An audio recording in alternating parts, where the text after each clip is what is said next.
In the movie Remember the Titans, there were two coaches, a white and a black coach. They were forced to coach the same team with white and black players.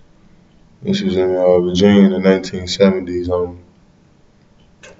The community really didn't like this because there were black players and just black students that was integrating with the white students, and they didn't want that to happen. The white coach had to be relieved from his job to give the head coaching job to a black coach, which the community also didn't like. So when they came together as a team, the coaches decided to have a 3-week training camp in Gettysburg, Pennsylvania, to try to get the players to interact with one another, because at the beginning of the movie there was no interaction, no communication between the players. Some of the players even quit. Some of the players' parents made them quit. This was a sign of racial inequality at its finest. So when the coaches decided to have a training camp, some white players didn't get on a bus just to go be part of the team, or because of the simple fact one was white and one was black. So when they get to training camp, this is still the same as if they were back at home. Just like the parents, they didn't want some of their kids to be interacting with black kids, because this would be the first time they ever even seen a black person.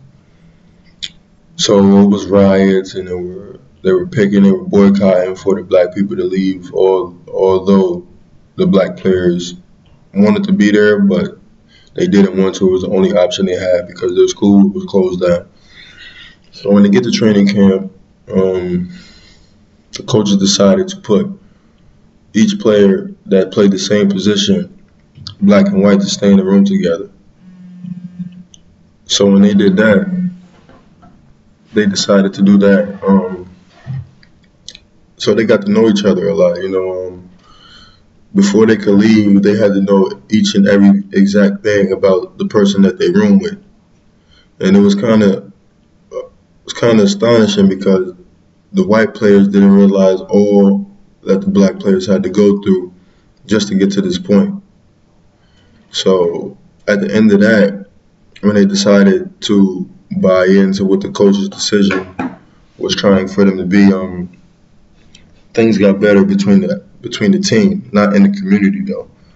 So as they wrap up training camp, they're getting closer and closer. They're getting to know one another. They're getting to have each other's backs. As they get back to the community, things haven't changed at all. It was still racial. It was still throwing stuff through the black coach's house, throwing bricks at his house, telling him they were going to kill him, telling him he needed to go away. So this made the team become even stronger. At this point in time, the team realized that racism wasn't the way for them to be successful as everybody wanted them to be. So for them to be successful, they had to buy in, they had to be one another's brothers, they had to trust each other, have each other's backs. So towards the middle of the movie, things started to get better. The players started to persuade their parents, as they didn't see black and white, they just seen their brother, they seen a teammate who was there to have their backs. And they wanted the community to realize that everybody was all together, everybody was one. So when they started playing football, things started to get better. The community started to blend more. Communication was very key in this movie. There were negative communication and positive communication. The negative communication was the racial stuff that was being said towards the black players.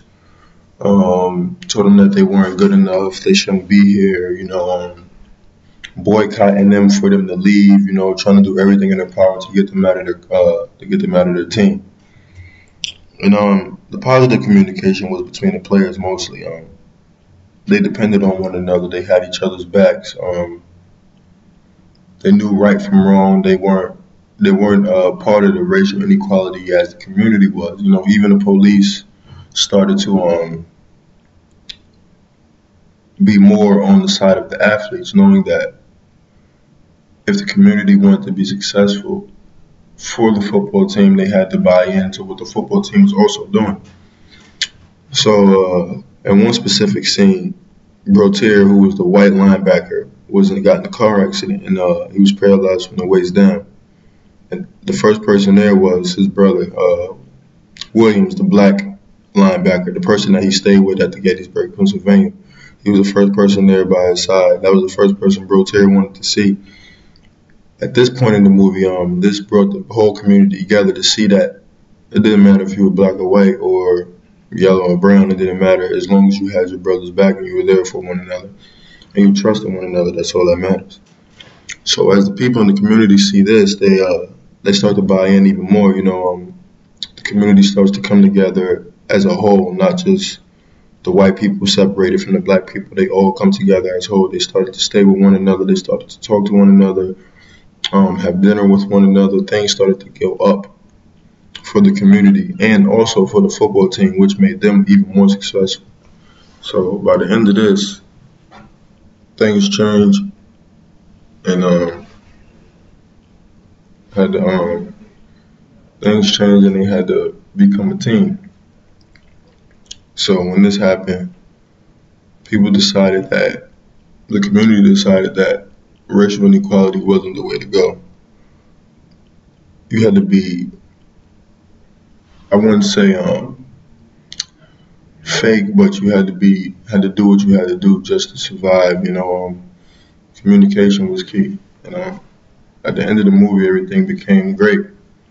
So remember, the Titans was a good way of showing communication is key to be successful as a player and just as a person in life. Whatever you want to do, you have to communicate, know how to communicate.